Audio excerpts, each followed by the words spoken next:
In Moscow, culture and politics intersect once again. Russia has revived a contest once thought buried in the Cold War years, Intervision. For the Kremlin, it is far more than a music festival. It is a stage, a statement, and a soft power weapon. At its center stands Vladimir Putin, framing the event as both a celebration of art and a declaration of values. Today marks one of the most anticipated cultural events of the year, the final of the revived international music contest Intervision, says President Putin, standing at the podium before a carefully chosen audience. His words are simple, but their message resonates far beyond the walls of the Kremlin. Russia, once banned from Europe's premier stage, has built its own. Putin continues with carefully crafted emphasis. Representatives from more than 20 countries will take to the stage with vibrant and unique performances to introduce the world to their country's contemporary music. Culture and music know no borders. Today's celebration is designed to showcase the unifying power of art. The claim is straightforward. Intervision is meant to unite, not divide. Yet beneath the celebration, there is politics. More than 20 nations are present, most of them allies, partners, or strategic neighbors. From Central Asia to Eastern Europe, from the Caucasus to the Balkans, each delegation is not just here to sing, but to signal. Their very presence is a gesture of alignment with Moscow at a time when Russia faces unprecedented isolation in the West. Putin strikes a note of confidence. I am confident that the contest will become one of the most recognizable and beloved events in the world. After all, through dialogue and mutual respect, strengthening trust between cultures, we become spiritually richer. Here lies the Kremlin's strategy. Intervision is not meant merely as entertainment. It is designed to be a counterweight, a cultural counterpart to the isolation imposed by sanctions, boycotts, and bans.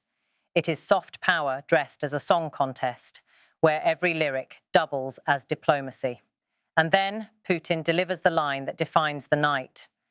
Respecting traditional values and different cultures is, in essence, the main idea behind the competition and inspires its participants to reach creative heights, traditional values, different cultures. These phrases are not incidental, they are deliberate. For years, Russia has positioned itself as a defender of conservative values, in contrast to what it portrays as Western moral decline. By branding Intervision as a festival of tradition, Moscow seeks not only to entertain, but to draw ideological lines, rallying like-minded societies to its orbit. Intervision itself has a long, complicated history. Born in the 1970s, it was the Soviet bloc's direct response to Eurovision, a contest that dazzled Western Europe with flamboyance, color, and spectacle. In its original form, Intervision was an exercise in cultural competition during the Cold War. Soviet broadcasters showcased the talent of their allied nations, trying to match Europe note for note. For a time, it worked, but when the Soviet Union collapsed, so too did Intervision. Now, decades later, its resurrection is not coincidental.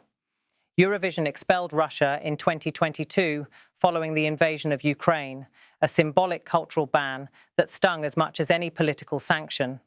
For the Kremlin, Eurovision was proof that Russia was not simply politically isolated, but culturally excluded. Tonight's revival of Intervision is Moscow's reply. If Europe bars us from their stage, we will build one of our own. And the scale is ambitious. More than 20 countries participate: Belarus, Kazakhstan, Armenia, Serbia, and others.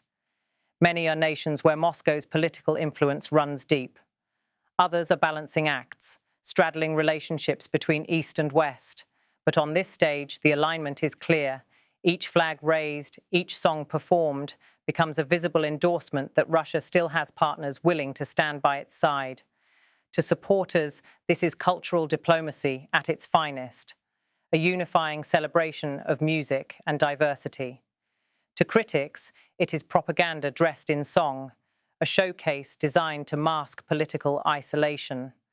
The Kremlin has always understood the power of culture. From Soviet ballet and cinema to state-backed pop stars, Moscow has long used the arts as a tool of projection.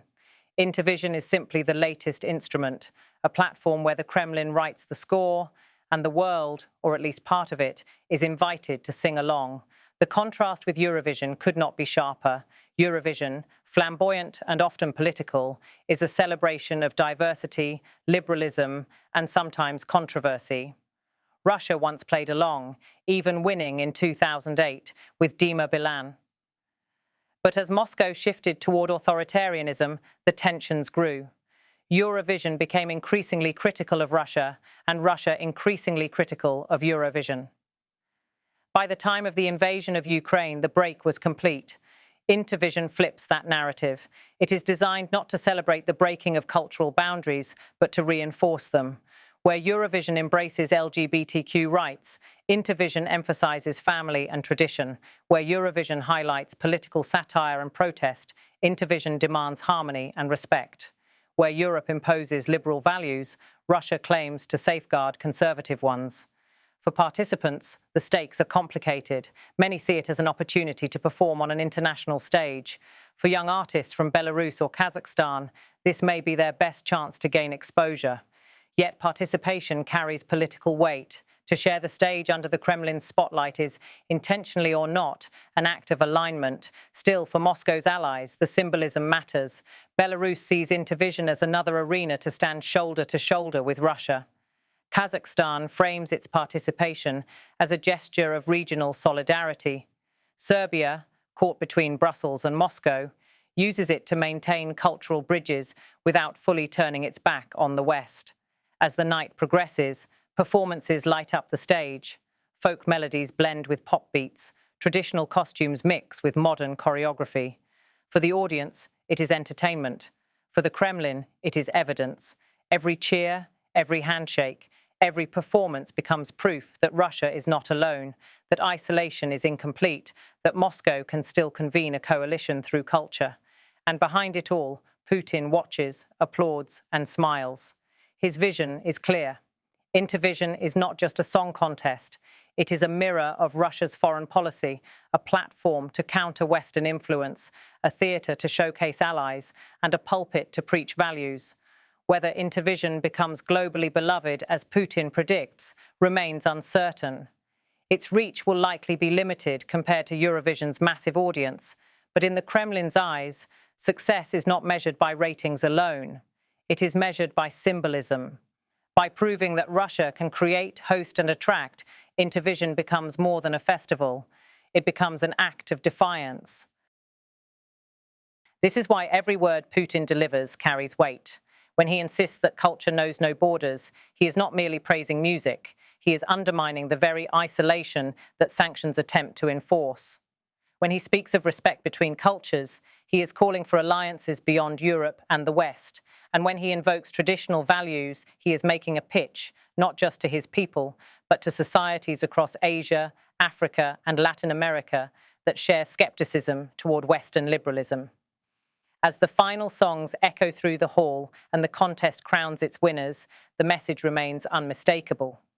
Intervision is not simply a revival of a Soviet-era relic.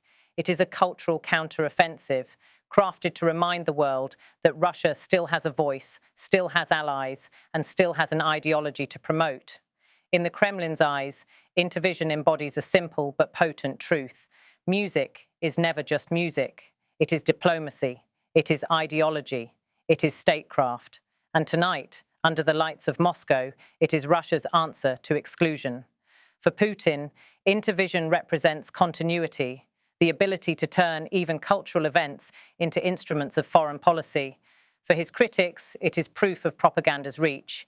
But for the millions watching, the contest offers a glimpse into how Russia seeks to shape not only the battlefield of politics, but the stage of culture itself. In the end, the Kremlin's revival of Intervision is less about who wins the competition and more about who sings along. Today marks one of the most anticipated cultural events of the year, the final of the revived international music contest Intervision.